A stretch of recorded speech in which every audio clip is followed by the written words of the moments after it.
Assalamualaikum warahmatullahi wabarakatuh.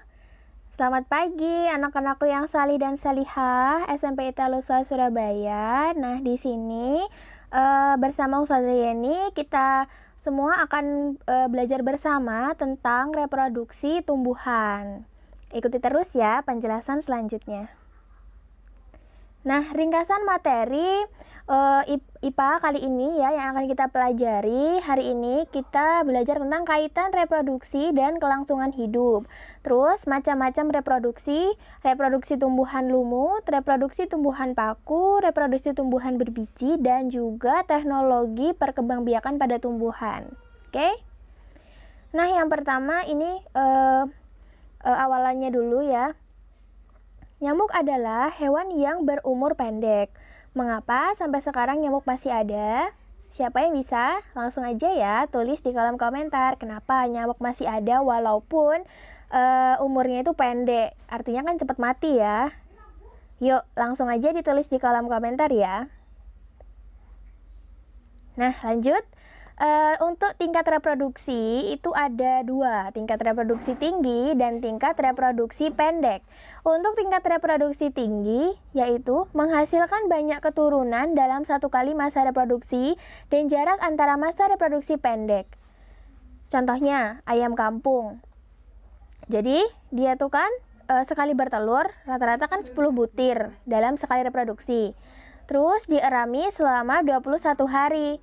Nah, setelah anak ayam itu berumur 2 bulan, induk ayam itu sudah mampu bertelur lagi. Jadi siklusnya tuh sangat pendek.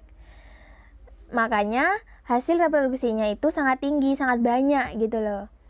Nah, inilah yang menyebabkan tadi yang pendahuluan tadi nih, nyamuk kenapa masih ada meskipun berumur pendek gitu. Karena ini nyamuk termasuk ke dalam tingkat reproduksi tinggi gitu. Nah lanjut tingkat reproduksi pendek. Di sini itu menghasilkan satu atau dua keturunan dan jarak antara dua masa reproduksi itu relatif lama. Contohnya adalah pada gajah, kerbau, dan sapi. Jadi sapi itu kan hamil kan lama banget ya. Kemudian dia melahirkan dan itu yang dilahirkan satu kadang dua.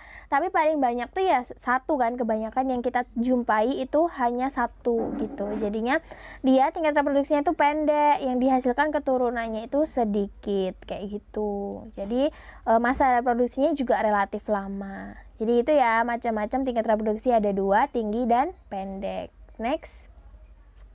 Macam-macam reproduksi ada vegetatif dan generatif. Untuk yang vegetatif, yang berperan hanya satu induk, sifat individunya baru nanti sama dengan induknya. Caranya yaitu membelah diri, tunas, rizom, umbi akar, umbi batang, umbi lapis, dan geragih dan tunas. Jadi untuk vegetatif ini istilahnya atau kita sebut juga dengan tidak kawin gitu. Kalau generatif ini melalui perkawinan, melibatkan peran induk betina dan induk jantan, dan sifat individu baru merupakan campuran dari kedua induk.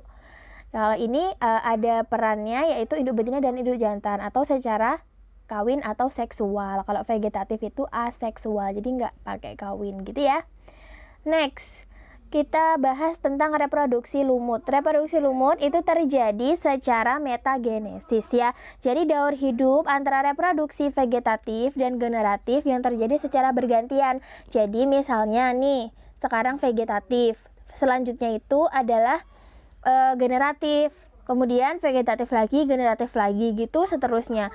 Nah, vegetatif itu menghasilkan spora, sedangkan generatif itu menghasilkan gamet gitu ya. Vegetatif itu menghasilkan spora, jadi spora nanti jatuh ke tanah gitu terus tumbuh jadi lumut. Kalau generatif itu menghasilkan gamet, jadi menghasilkan gamet jantan dan gamet betina. Next, sekarang metagenesis lumut. Metagenesis kan seperti kita tahu tadi itu adalah daur hidup gitu ya. Jadi spora yang jatuh di tempat yang lembab di sini ini ya, ini akan tumbuh menjadi protonema. Protonema ini akan tumbuh dan berkembang menjadi lumut. Nah, lumut ini memiliki semakin bertambahnya waktu, maka dia akan memiliki alat kelamin gitu ya. Antheridium dan Archegonium. Kalau Antheridium itu yang jantan, kalau yang Archegonium itu yang betina. Apabila terjadi pembuahan, maka nanti akan terbentuk zigot gitu. Nah, di sini Archegonium menghasilkan sel telur karena dia betina. Nah, kalau yang ini Antheridium, ini jantan sehingga menghasilkan sperma. Terus pembuahan kan, terbentuklah zigot. Nah, kemudian zigot ini dia tumbuh ya menjadi paku, lama-lama menjadi lumut gitu ya, lumut yang dewasa gitu, sehingga dia memiliki yang namanya zigot, tumbuh dan berkembang menjadi sporogonium. Ini ya, sporogonium. Jadi dia memiliki kotak spora dan juga tangkai. Nah, kemudian kotak spora ini kalau sudah matang gitu ya, nanti dia akan menjadi spora lagi, terus jatuh ke tanah lagi, begitu seterusnya. Gitu ya. Next, sekarang reproduksi tumbuhan paku. Dia sama dengan lumut, dia jadi metagenesis juga. Jadi daur hidupnya tumbuh paku terdiri atas 2 generasi, yaitu generasi spora dan generasi sporofit dan juga gametofit. Nah, di sini kalau sporofit itu menghasilkan spora dan kalau gametofit itu menghasilkan gamet jantan dan betina. Next. Nah, lanjut ya, kita bahas tentang metagenesis tumbuhan paku. Jadi daur hidupnya tumbuhan paku itu seperti ini. Spora itu berasal dari sporangium pada daun. Nah, di sini ya, pernah ya lihat tumbuhan paku-pakuan? Nah, tumbuhan paku-pakuan ini dia di baliknya itu ada spora gitu. Jadi di titik-titik kuning ini loh, kelihatan ya. Nah, di sini ini nanti sporangiumnya ketika dia sudah matang akan menghasilkan spora. Yang mana ini nanti lama-lama akan jatuh ke tanah gitu. Dan ketika tumbuh dia akan menjadi protalium namanya. Protalium ini tumbuh dan berkembang menjadi alat reproduksi Archegonium dan Antheridium gitu. Kalau Archegonium di sini akan menghasilkan sperma dan di sini akan menghasilkan sel telur. Jadi Antheridium dan Archegonium.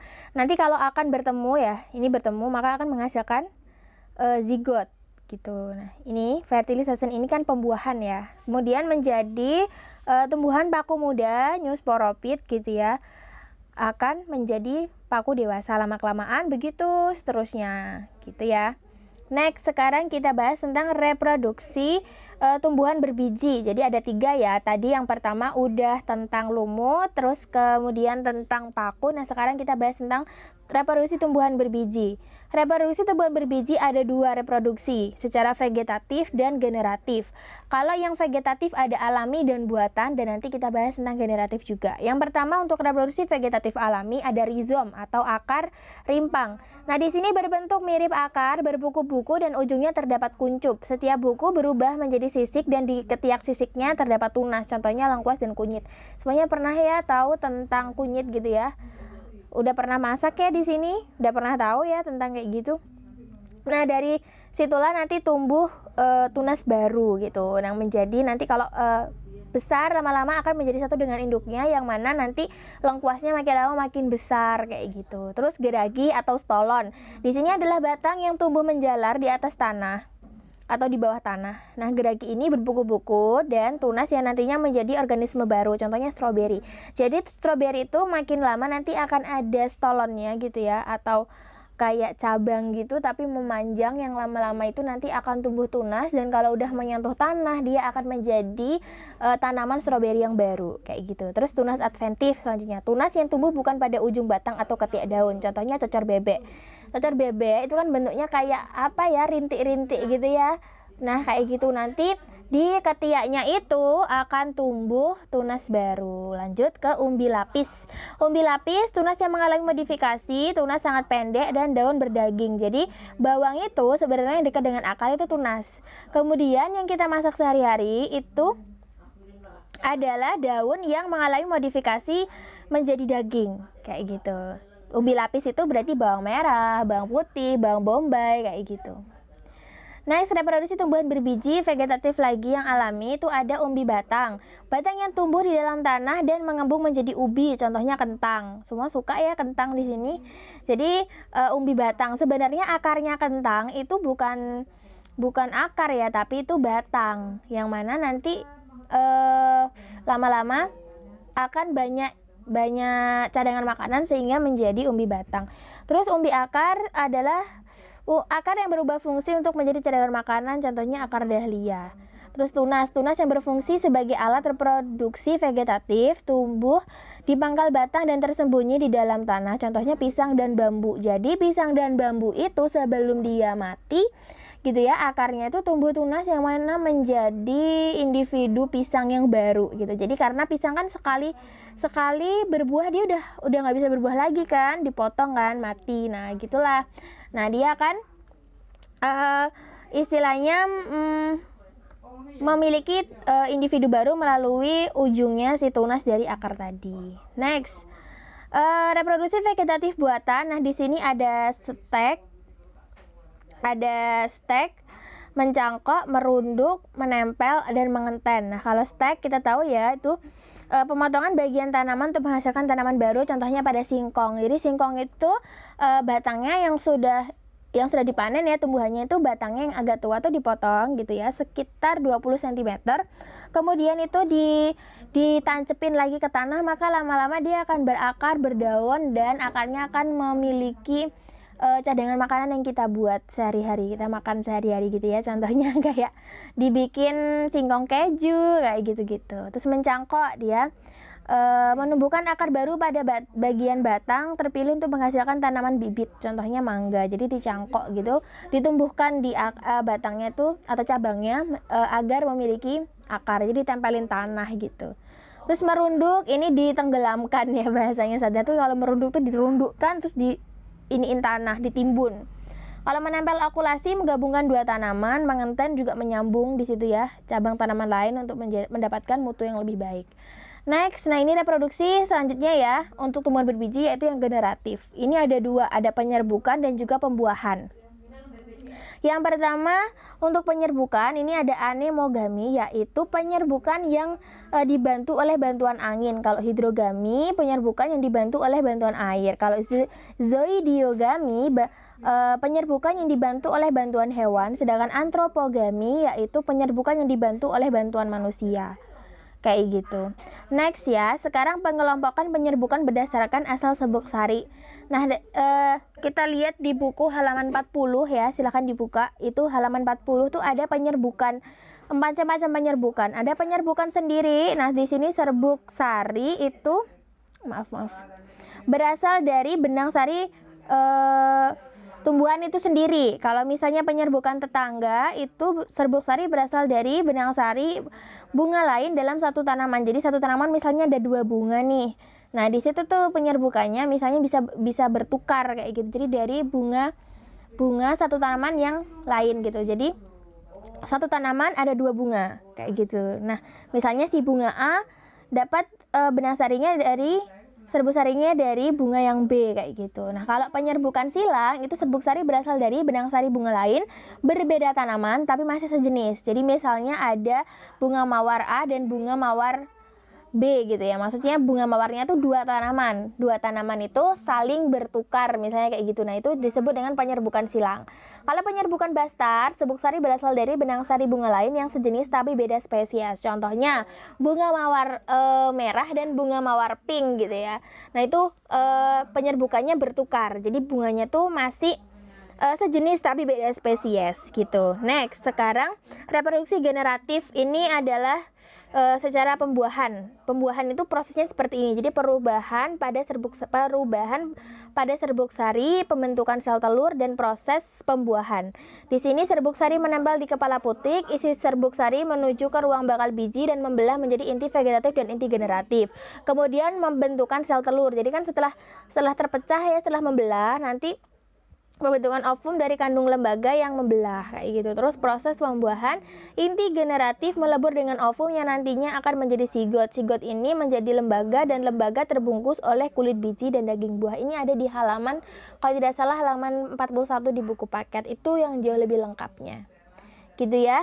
Nah, di sini teknologi perkembangbiakan tumbuhan, di sini ada kultur jaringan, hidroponik dan vertikultur. Nah, untuk kultur jaringan ini istilahnya adalah kita memperbanyak bibit baru dengan waktu singkat dan hasil bibit yang sebanyak-banyaknya. Kayak gitu. Jadi langsung banyak seperti ini. Ya, teknik memperbanyak tanaman dengan menggunakan suatu jaringan yang menjadikan tanaman baru dengan sifat sama dengan induknya. Keturunannya banyak dan waktunya singkat. Kalau hidroponik seperti kita tahu dia tanpa menggunakan tanah gitu ya. Kalau vertikultur itu secara vertikal, bercocok tanam dengan media tanaman secara vertikal. Jadi kalau misalnya lahannya sempit kayak gitu. Nah, udah itu aja penjelasan tentang reproduksi tumbuhan kali ini. Mohon maaf bila ada salah kata dan perbuatan. Sampai ketemu lagi di video-video selanjutnya. Terima kasih. Assalamualaikum warahmatullahi wabarakatuh.